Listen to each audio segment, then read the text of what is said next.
De Levítico. É o terceiro livro da Bíblia e a sua história acontece logo após a saída dos israelitas da escravidão, quando Deus trouxe o povo ao pé do Monte Sinai e convidou Israel a entrar em um relacionamento de aliança. Mas eles se rebelaram rapidamente e quebraram essa aliança. E Deus quis que a sua presença gloriosa viesse e vivesse no meio de Israel na forma desse tabernáculo. Mas o pecado de Israel prejudicou o relacionamento. Assim, no final do livro anterior, Êxodo, Moisés, como representante de Israel, não pôde nem mesmo entrar na presença de Deus na tenda. O livro de Levítico começa nos lembrando desse problema fundamental. Ele diz: o Senhor chamou a Moisés de dentro da tenda. E surge a questão: como é que Israel pode, em seu pecado e egoísmo, se reconciliar com esse Deus? É disso que trata esse livro, como Deus graciosamente provê um caminho para pessoas pecadoras e corruptas viverem na sua santa presença. Agora, vamos fazer uma pausa por um segundo e explorar essa ideia super importante de que Deus é santo. É fundamental para entender esse livro. A palavra santo significa simplesmente ser separado ou único. E na Bíblia, Deus é separado de todas as outras coisas por causa do seu papel único, como Criador de todos, como o autor da própria vida. E assim, se Deus é santo, então o espaço ao redor de Deus também é sagrado. Está cheio da sua bondade, e sua vida, e pureza, e justiça. Então, se Israel, que é injusto e pecador, quer viver na santa presença de Deus, eles também precisam se tornar santos. Seu pecado tem que ser resolvido. Daí o livro de Levítico. O livro tem um conceito simétrico realmente incrível. Ele explora as três maneiras principais em que Deus ajuda Israel a viver em sua presença. As seções externas são descrições dos rituais que Israel deveria praticar na presença santa de Deus. As próximas seções internas enfocam o papel dos sacerdotes de Israel como mediadores entre Deus e Israel. E dentro disso estão duas seções correspondentes que enfocam a pureza de Israel. E então, bem aqui no centro do livro, há um ritual fundamental, o dia da expiação, que une o livro inteiro. O livro conclui com uma pequena seção em que Moisés convida Israel a ser fiel a essa aliança. Vamos explorar melhor o livro. A primeira seção explora os 5 tipos principais de sacrifícios rituais que Israel deveria realizar. 2 delas eram maneiras pelas quais um israelita podia agradecer a Deus oferecendo a ele esses símbolos do que Deus lhes deu primeiro. Em 3 outros sacrifícios, eram maneiras diferentes de pedir desculpas a Deus. Então, aqui um israelita oferecia o sangue de um animal enquanto confessava que o seu pecado criou mais mal e morte no mundo bom de Deus. Mas em vez de destruir esse povo, Deus, é claro, quer perdoá-lo.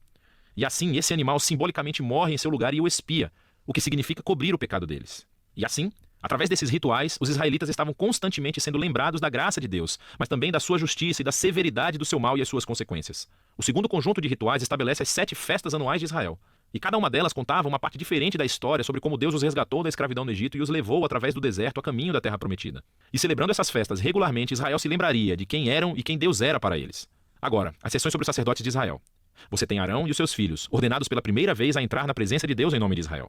E então, nessa seção correspondente, encontramos as qualificações para ser um sacerdote.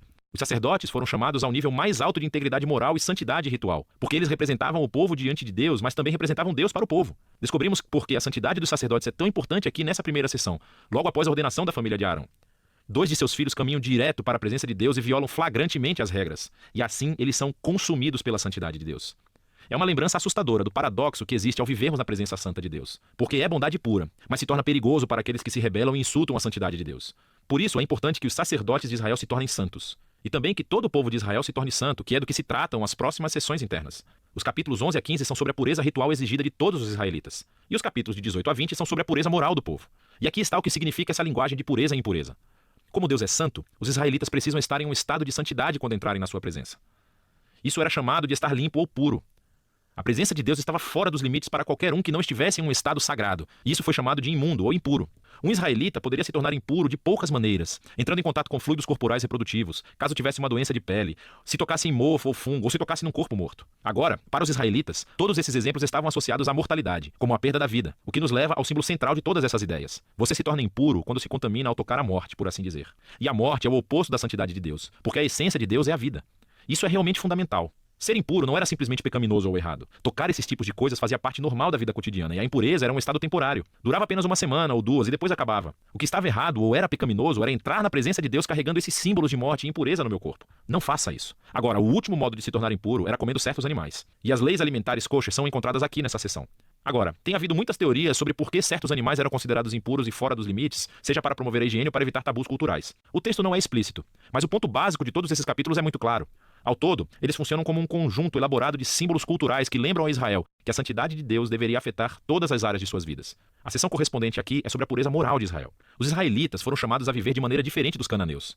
Eles deveriam cuidar dos pobres em vez de ignorá-los. Eles deveriam ter um alto nível de integridade sexual. Eles deveriam promover a justiça em toda a terra. Aqui no meio do livro encontramos uma longa descrição de uma das festas anuais de Israel, o dia da expiação. As probabilidades são de que nem todo o pecado e rebelião dos israelitas seriam cobertos através dos sacrifícios individuais. E assim, uma vez por ano, o sumo sacerdote tomaria 2 bodes. Um deles se tornaria uma oferta de purificação e expiaria os pecados do povo, e o outro foi chamado de bode expiatório. O sacerdote confessaria os pecados de Israel e simbolicamente os colocaria nesse bode, e então seria lançado no deserto. Novamente, essa é uma imagem muito poderosa do desejo de Deus de remover o pecado e as suas consequências do meio do seu povo, para que Deus possa viver com eles em paz. O livro conclui com Moisés chamando Israel para ser fiel a todos os termos da aliança.